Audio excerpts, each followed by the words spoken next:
I've been struggling with my weight my entire life, and growing up, I was the heaviest kid in school, constantly being made fun of and ridiculed year after year, until I took it upon myself to get in the gym, start working my butt off, and over the course of several years, I was able to lean down and get that body that I've always dreamed of. However, I found that with an ambitious career and being a YouTuber with almost 1 million subscribers now, I spend so much time in my chair working that I'm starting to lose a lot of these gains that I worked so hard for my entire life in order to get.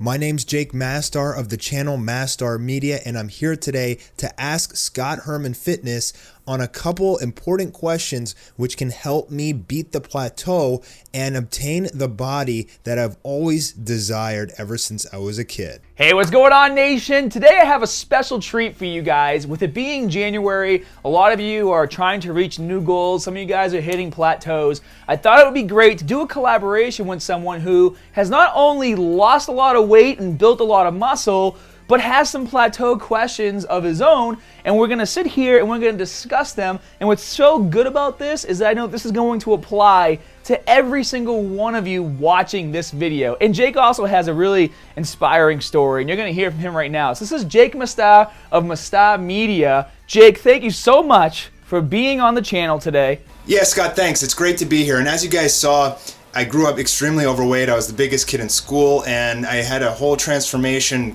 having the fitness lifestyle, working out 5 days a week, and I was able to slim down and get some muscle. But unfortunately, around 5 years ago, and I've been working out for like 17, 18 years now, I've hit a plateau and I just can't improve anymore. And that's why I want Scott's help to help me get that body I've always dreamed of. While I've lost the weight, I still want that chiseled, muscular body that I'm trying so hard to achieve but just can't get there.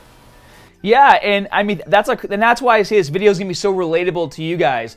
For those of you who aren't subscribed to Jake, I'm gonna put a link to his YouTube channel down in my pinned comment section below. But basically, Jake is a badass animator.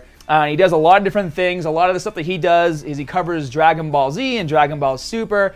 And we actually did a collaboration video a couple weeks ago that came out on his channel talking about Dragon Ball Super episodes. So if you're interested in anime, make sure you check that out. But a big part of being an animator is you will sit a lot. And I feel like that's where we're gonna have that's going to be our biggest thing, is kind of getting around that, and obviously some other questions that we prepared to chat about. Right, yeah, so I do a lot of animations on my channel, and what people may or may not know is that animation is incredibly time consuming. One animation can take 1,000 hours to do, and so you're sitting in the chair all day, all night, not a lot of sleep. It's just a grind, and in doing that, my fitness routine has started to slip. It's been harder to gain muscle. And so hopefully Scott can lend me a hand here. Yeah, oh, definitely. Well, so with that being said, let's jump right into this. And Jake is we're going to start going over some of the questions that Jake had. We're going to help him bust through that plateau. And for those of you guys watching this video, we're going to help you too. So first things first, though, while you're sitting down in that chair, even while we're making this video, I want you to flex those abs and keep that core tight. That's like number one. See, we're already improving. Here we go. All right. So the first question I have is, I like to drink. I've always liked to drink. I mean, alcohol, and I consider myself a social drinker. But there are those nights where, sometimes I just want to drink a bottle of wine and animate all night. I'm stressed. It's cold outside or something. And my question is, I've heard that alcohol can prevent protein synthesis. It dehydrates your muscles. Does drinking actually inhibit your ability to gain muscle? That's a really good question. Well, the first question I have for you, I've been to the liquor store. There's various sizes of bottles of wine. I mean, how big of a bottle are we talking? Are we talking like the biggest one they have, or the thin, skinny ones? I mean, well, it can vary depending on the night. I mean, 2 glasses to 2 bottles depends if I'm hanging out with friends or something like that. But bottle size, yeah. I mean, just like the regular, what is it, a pint or whatever? If I watch any of your animations and I see fingers on the wrong hand, I'll know exactly what happened. Yeah, he was drunk. Well, so first of all, guys, this is a really good question, and obviously, if you do drink, whether you drink a lot or a little, I mean, it is a way to engage socially, whether you're, out with coworkers or with friends or at a Christmas party, or New Year's party. New Year's was just here. If you go and have a few drinks a few nights a week or every once in a while, you just kind of go out and get absolutely tanked, you're going to wake up the next day and be a shriveled, piece of what you used to be and lose all your muscle mass. No, that's not going to happen. But obviously when it comes to fitness and it comes to reaching goals, if you're trying to maximize the efficiency of your body in terms of muscle building, you want to cut out as much junk as possible. However, I did recently release a video that goes really deep into alcohol and fitness. I'll link that to you guys in my pinned comment below. But to be honest, Jake, what I basically found out from doing all my research is that low to moderate consumption of alcohol isn't really going to affect protein synthesis or your ability to gain muscle. I mean, on an extreme side, you could literally have like 2 to 3 beers a night and not really have it impact your testosterone levels or your ability to gain muscle. And the biggest thing that my research talked about was it has more to do with how much alcohol you consume at once. So like if you're having 3 beers like in a row, that's very different than having like a beer in the morning and a beer at night. Not that I hope you guys don't do that, like you wake up and crack open a bud and have a good day. But there is something to say for that. So, maybe a whole bottle of wine isn't so great, but honestly, if you had a glass or two, it's not really going to affect your ability to build muscle unless it keeps you up late because you're, having too much fun animating. Yeah, it's so much fun. Okay, so I guess what you're saying is as long as it's in moderation, a good level of moderation, as long as you're not getting like hammered, pretty much you're going to be okay. Yeah, but also keep in mind that if you're trying to lose weight, you still need to take into consideration that it is still 7 calories per gram of alcohol. So it's a lot of empty calories. Yeah, so there's a big difference between chugging beers versus other beverages. So really pay attention to that calorie intake because it can explode your calories a bit if you're trying to do rapid fat loss. So that leads me to my next question, which is how do I figure out the right meal plan for me specifically? I've known a lot of people throughout my life who compete in fitness competitions and they weigh their chicken, they weigh their vegetables and everything. And I mean, I guess if you're going to compete, maybe it's a little bit easier to figure out what exactly you need. Or I mean, I'm confused. Like, how do I figure out the right meal plan for me? How do I figure out how many ounces of chicken or broccoli I'm supposed to be eating every day if I want to get the maximum body? This is a really great question, and I think honestly, this scares more people away from trying to get in shape versus even having to go to the gym and lift weights. And because there's a lot of misinformation out there, and there's also a lot of information that's taken to the absolute extreme. So you mentioned having friends that compete and go on stage.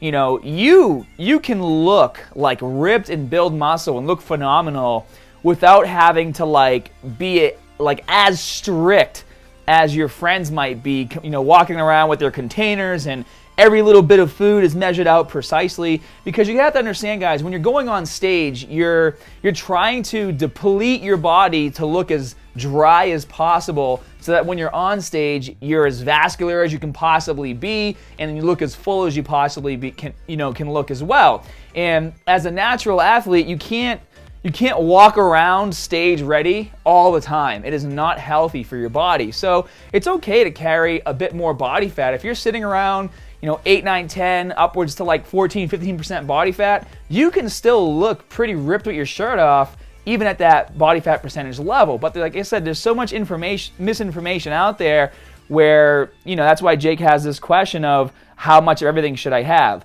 And there are calculators. I even have a calculator on my website, muscularstrength.com, where you guys can actually plug in your height, your weight, your age, and your activity level. But even so, no matter what calculator you use, it's just going to spit out base numbers that you need to then work off of from there. A calculation is just a calculation. It's just to kind of get you in like the ballpark of where you should be in terms of what you're eating, you know. And a really easy place to start out with is like a 40-40-20 split, where you're doing 40% protein, 40% carbohydrates, and then 20% fat for your diet. And the average person is probably going to start off for muscle gain, average male probably around like 2,500 to 3,000 calories, maybe as low as 2,200. The average female is probably going to be somewhere around 1,200 to 1,500 calories. And then once you start eating in that range and following the percentages of 40% protein, 40% carbs, and 40% fat, you'll start to kind of notice how your body changes over time. And I'm sure that's what happened with you. As you start to eat, you notice you feel a certain way or you look a certain way after a few weeks, right, Jake? Oh yeah, I mean, I think the main thing is just consistency. You know, if you're eating like that regularly, you don't have those binge nights, which I'm guilty of. You know, when I used to live like right out of college, and I'd be trying to work out, but then I'd go out with my buddies, have beers, and eat pizza. You know, it's like you're increasing your fats and your carbs way over the limit. But when I started to get like really strict with myself and just do you know, lean meats. And I did eat carbs, but which I had a question about brown rice versus white rice. Does it really matter? Yeah, it's interesting you say that. I had a conversation with someone about this. Because I'm switching now to brown rice, but I'm like, I don't know if it's even going to make a difference. Because like you get like 1 extra gram of fiber and that's it, right? Yeah, well, the biggest thing with white rice to brown rice is white rice is a simple carbohydrate and brown rice is a complex carbohydrate. And basically the chains that make up the rice are longer in the complex carb, which is the brown rice. So essentially what can happen is it can keep you fuller longer, and the white rice has more of a chance to spike insulin levels. But these differences, honestly, they're so minute that they really aren't going to apply to the average person who's eating healthy. Like you said, if you're eating healthy and in moderation every single day, white rice versus brown rice is not really going to matter. Like you're not going to eat a brown rice for a month and then go on white rice the next month and gain 20 pounds of fat or lose muscle. So it's a good question, but I think that's just something else that's kind of blown out of proportion within the fitness community is, oh my gosh, you're eating simple carbs, you're never going to reach your goals, or you're always going to be stuck. And it's just not the case. Okay, great. Well, that's good to know because I love white jasmine rice. That's my jam. Me too. And some brown rice, you know, it's just white rice with, you know, that's fried. Dyed. It's like dyed, right? It's dyed brown yeah. and stuff. Yeah. I was at the mall the other day eating Chinese food, and I always ask for the brown rice. And I'm looking at it, I'm like, this isn't brown rice. This is fried rice. This is white rice with some soy sauce on top. Yeah, that's exactly what it was. It was delicious too. Okay, so my next question is, so some days as an animator especially, some days I only sleep like 3 hours, right? Because, you know, I have a wife, I have responsibilities too, so if I'm up till 5 a.m., sometimes I gotta wake up super early and take care of things. Now, on those days when I'm completely exhausted and it's just getting to the gym is the absolute hardest because I'm so tired, is it better to just go while tired and just fight through it, or should I just get rest that night and have a good workout the next day? Yeah, that's a great question, and that happens to a lot of us, especially around the holidays, because the last thing you want to do is lose motivation because you're not going to the gym, and that can obviously happen. If you miss 2 or 3 days, by the 4th day you're like, screw it, might as well just start again next week, and we don't want that. Especially when you're sitting down all day. Now you're still flexing those abs, right? Yep, got it. Nice. So here's what I have to say about this. If it's 1 or 2 days and you're exhausted from work, I mean, this happens to us. You know, we live in a society where we need to work if you want to be able to take care of your family and have a nice life. If you're absolutely exhausted and you can't go to the gym, it's probably better to get some rest. But if it's by the 3rd or 4th day and it looks like the entire week's going to be like this, I would recommend going to the gym and just doing something. You don't necessarily have to try to do your entire routine or lift as heavy as you normally would, literally just kind of go in. Maybe instead of doing 4 sets per exercise, you just do 2. You cut your weights in half and you kind of go through the motions just to keep the body moving, because that's going to at least mentally keep you motivated, because whether you're training really hard or not, you're still going to get that nice pump feeling that you get. It's going to release some, endorphins and make you feel really good. And you'll be more enticed to hit the gym the following day versus taking a whole week off like we kind of talked about. But I will also say, you don't necessarily have to go to the gym and do your gym routine. You can do a quick home routine. I have a lot of home routines in my back pocket. One of them being like a 15 or 20 minute ab routine. It's a video I posted last year. It was called my 400 reps a day challenge. And it's literally 3 exercises and you do 3 to 5 rounds, get a nice core workout in. But you can do that workout, half asleep. You know what I mean? It's the level of intensity that's going to change, but at least you'll still feel like you did some training.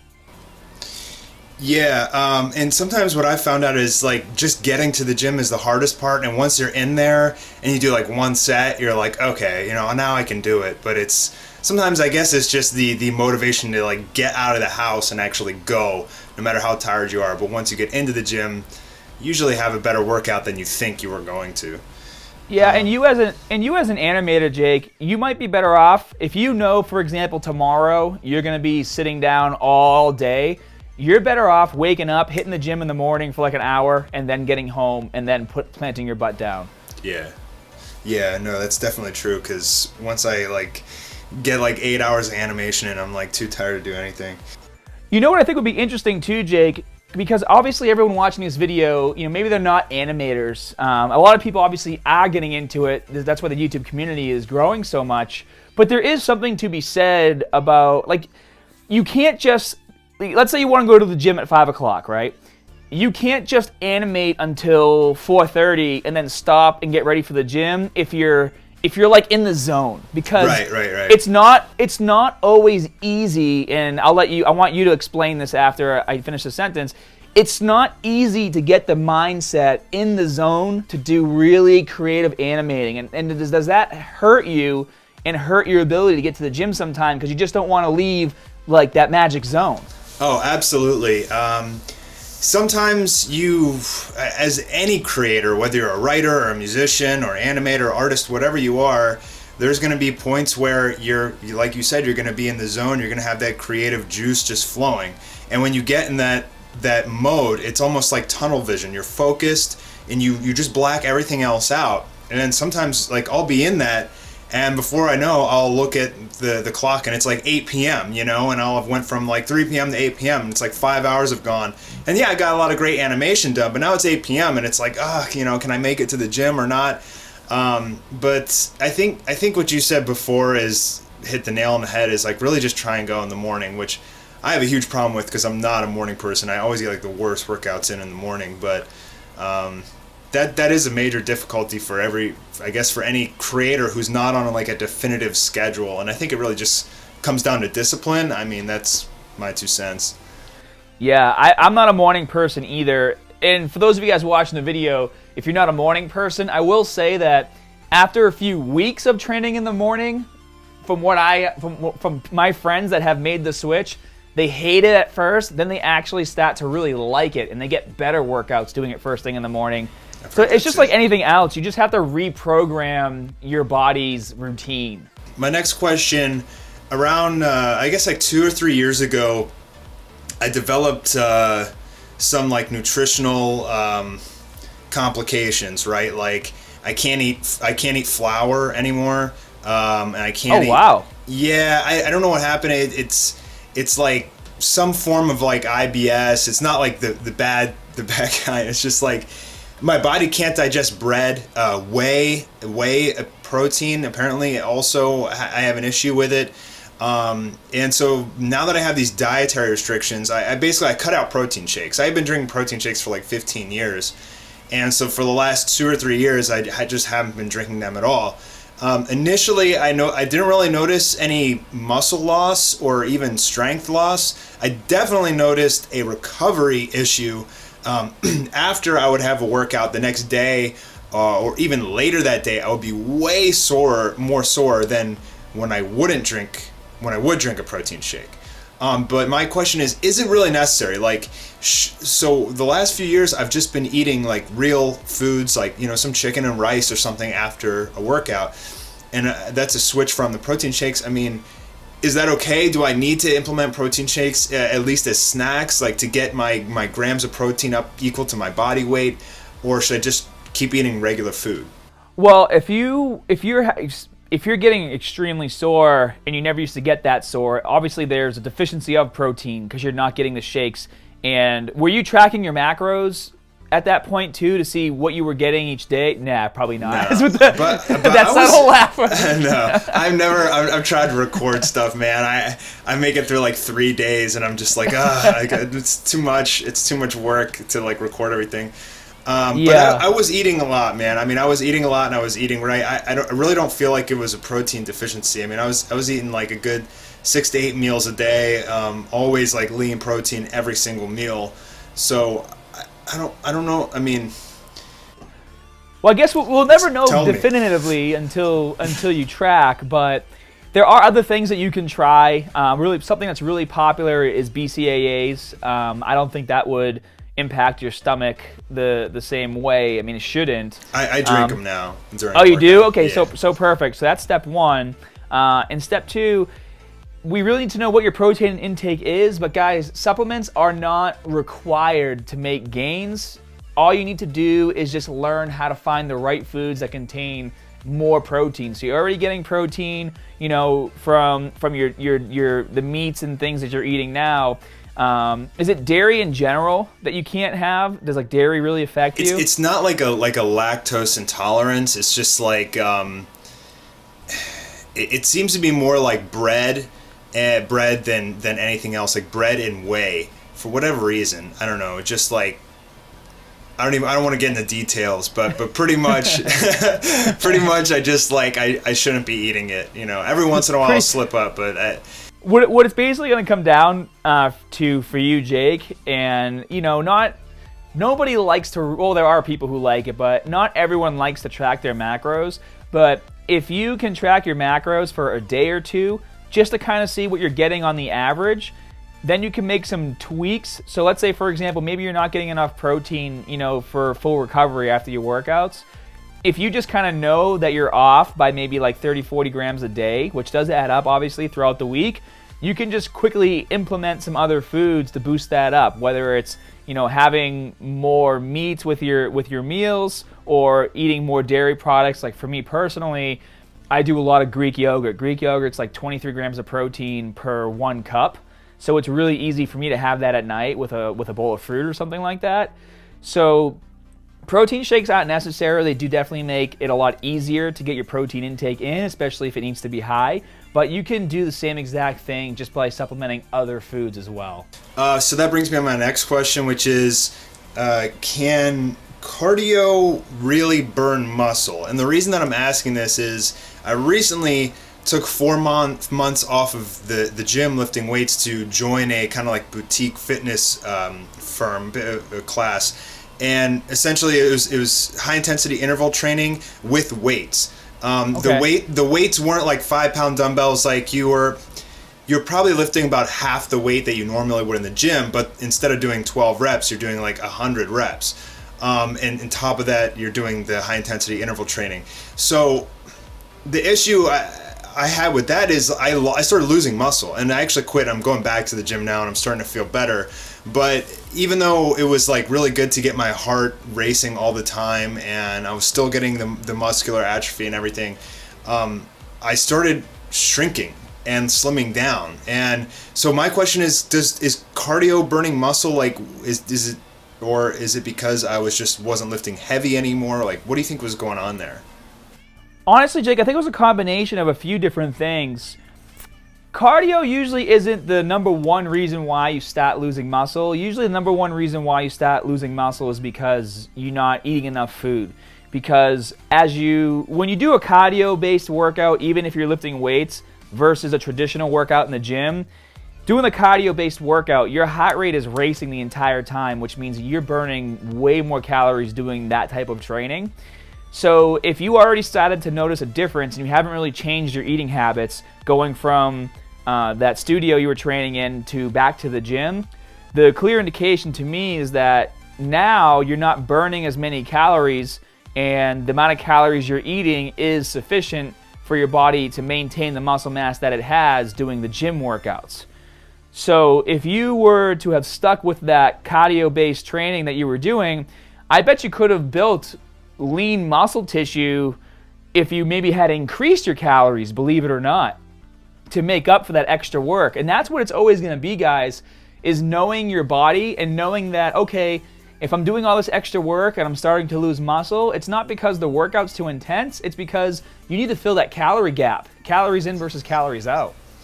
Well, one thing I noticed about that class is there was a lot of incredibly athletic people in there, but hardly anybody looked fit.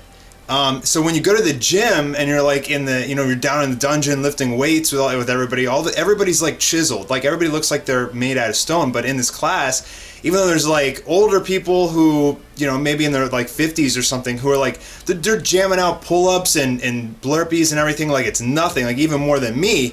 But like nobody's like looked chiseled. And so can you explain that to me? Like, because I mean, the way I looked at it is like I see the gym, like people look like chiseled out of rock, and then I see this boutique class, which even though the workout is like insanely intense and it should shape you into the body you want, it was like there was only like a few people that actually like looked decent, in my opinion, in that class. Like, what's going on there? I know exactly what you mean. I think it comes down to, so for example, for someone like me, I already have an amazing foundation in terms of muscle building for my physique. If I were to do that class, because I've already built the foundation of muscle that I have, I would probably just end up looking really lean and tight and shredded from doing that, and I wouldn't lose much muscle as long as I ate enough food.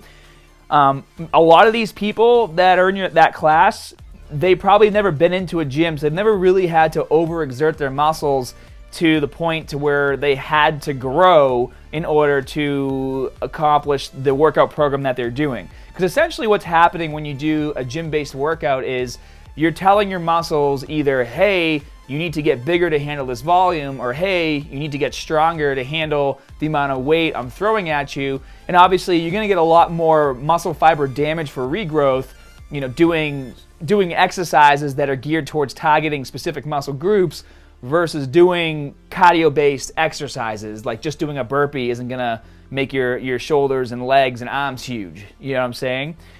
And I think it basically comes down to that, Jake, is those people in the class probably never done a gym-based program, so maybe they're athletic and they're thin, but they don't have that chiseled look because they've never actually done any bodybuilding.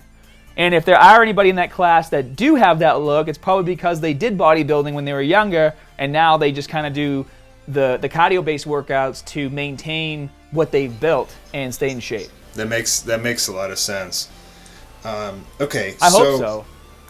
No, it does make sense because at first I just contributed it to diet. I was thinking that these people may be athletic, but maybe they go home and they eat like a cake. You know what I mean? Or they're just inhaling donuts or something. And like while their body is adapted to the workout and they can do it efficiently, even more efficiently than myself. Perhaps the simple difference was just diet. But I think yeah, you definitely have another good point there, which is that. If you have that like muscular training in the past and the bodybuilding, that definitely like contributes to like improving your physique. However, I mean, I was losing muscle in that class. I did it for 4 months and I really got weak, man. I mean, so I was like, okay, enough of this. I'm going back to the gym. I mean, another thing may have been consistency there, because it's a full body workout every time you go. And so I would go to the class and it's like I'd be sore for like 2-3 days after my entire body, and like I couldn't go back to the gym. Like I could hardly move after one of those classes. So I can only really go like 2-3 times a week. Whereas the gym, you can split up your muscle groups and you can get in, more often and work those muscle groups every week that haven't been affected. So I don't know. I feel like the gym is better for me anyway, personally. You know what I like best about some of these questions that you're asking is you're asking them from the perspective of someone who obviously is having trouble. But for me, like, I would never think of these questions, or I would never even think that something like this would be a question for someone, So you asking the question of how come some people, they train really hard, but they don't look a certain way doing these cardio-based classes, I bet that confuses a lot of people. And a lot of people watching this video might be asking the same exact question that you are, and that could be demotivating. Like, I'm sure it was maybe demotivating to you. Not only are you losing muscle, but there's nobody else in the class is really gaining muscle either. Yeah, man, I was just getting slim. I was getting really slim, and I lost a lot of the muscle I worked super hard for to gain in such a short period of time. And I tried to combine the gym with this class, but I couldn't, because I would go do chest day in the gym, and then the next day if I take this class, then they're asking you to do 300 push-ups, and your chest is just already absolutely destroyed, and I couldn't stack them on top of each other. So one had to go, and I chose the gym.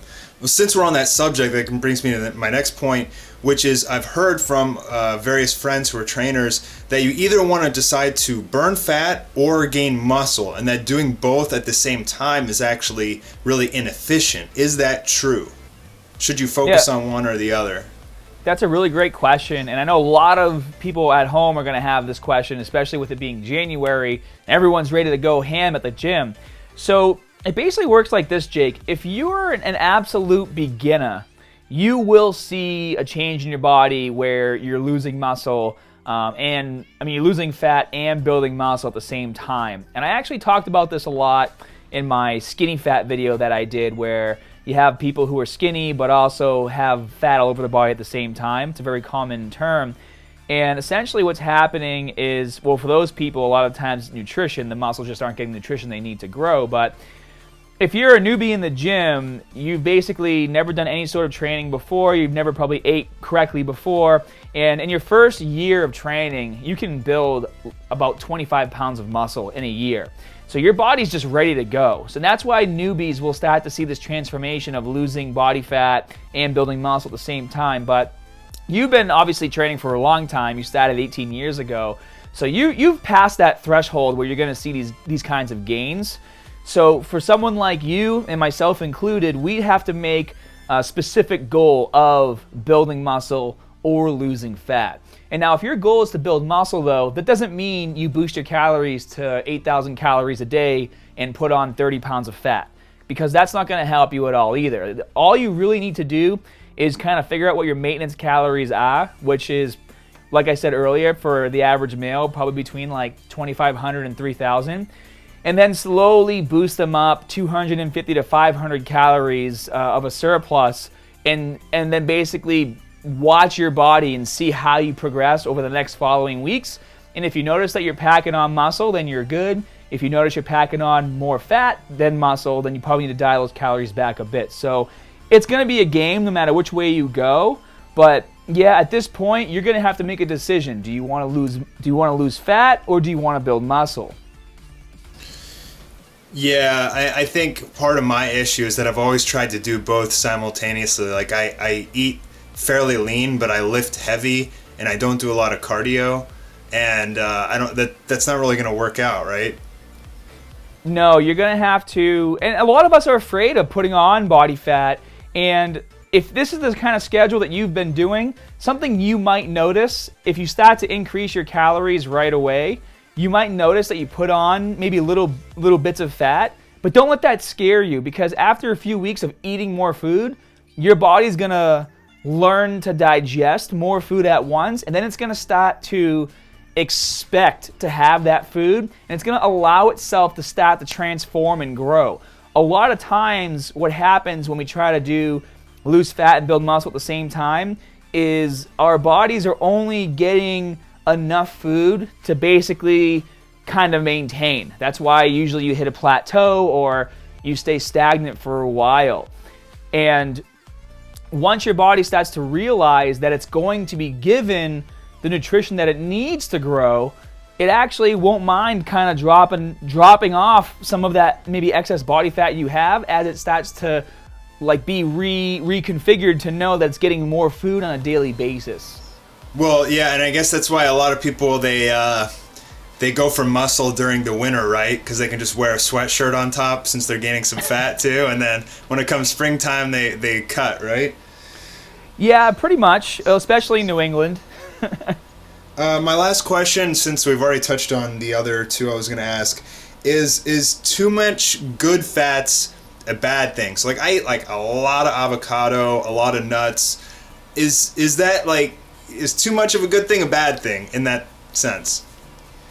Yeah, I mean, I think when it comes to anything, too much of a good thing can be bad. To eat too much fat is probably going to be hard to do, especially if you're eating good and clean foods. The only thing you have to keep in mind is the calorie ratio. So, for example, protein and carbohydrates are 4 calories per gram, where fat is 9 calories per gram. So it's basically double, a little more than double.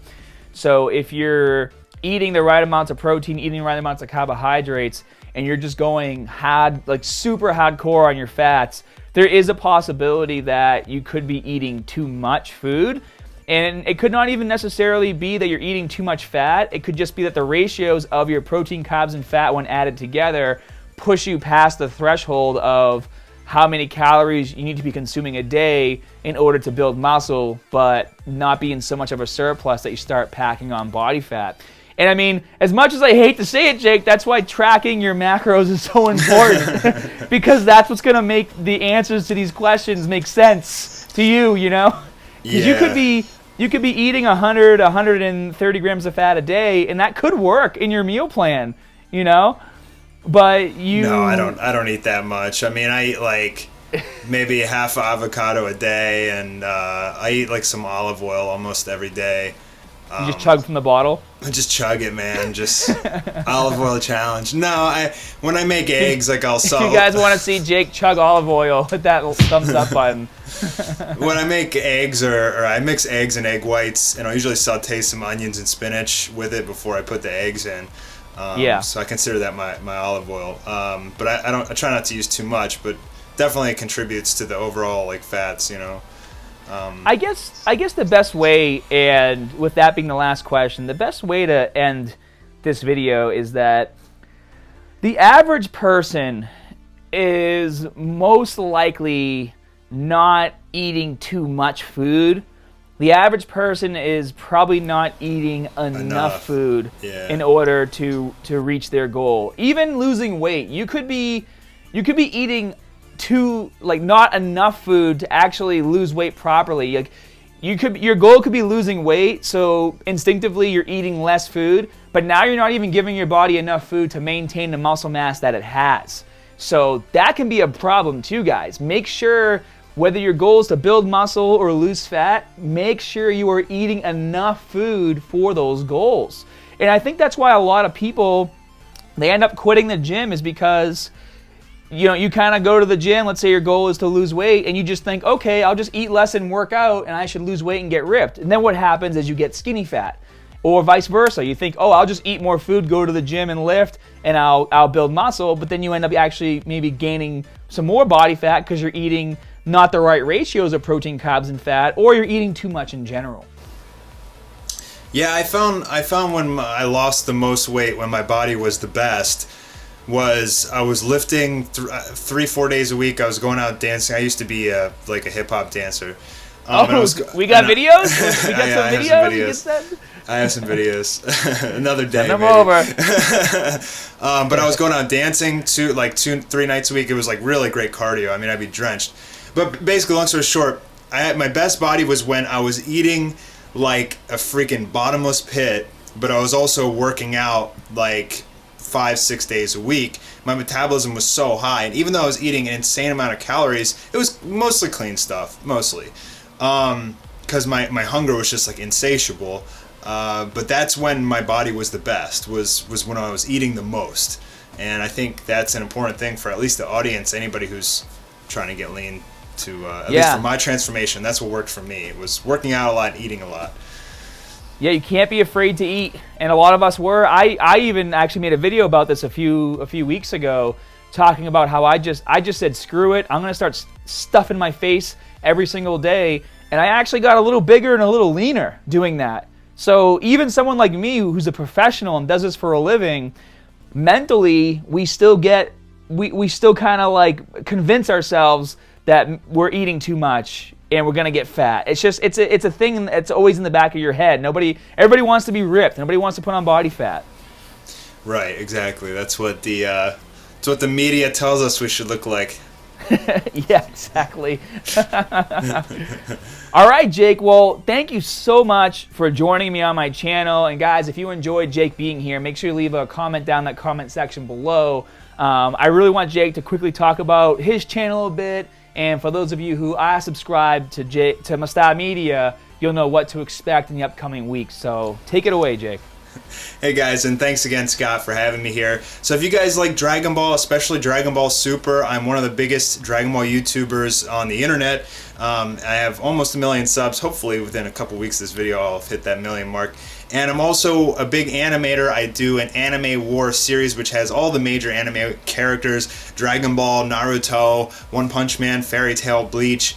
And basically they're all in this war against these evil gods. And so I have 5 episodes so far. I'm currently working on episode 6, and that should be out probably in the next month or 2. So make sure that you're subscribed. At least check out the trailer for it and see if you like anime war.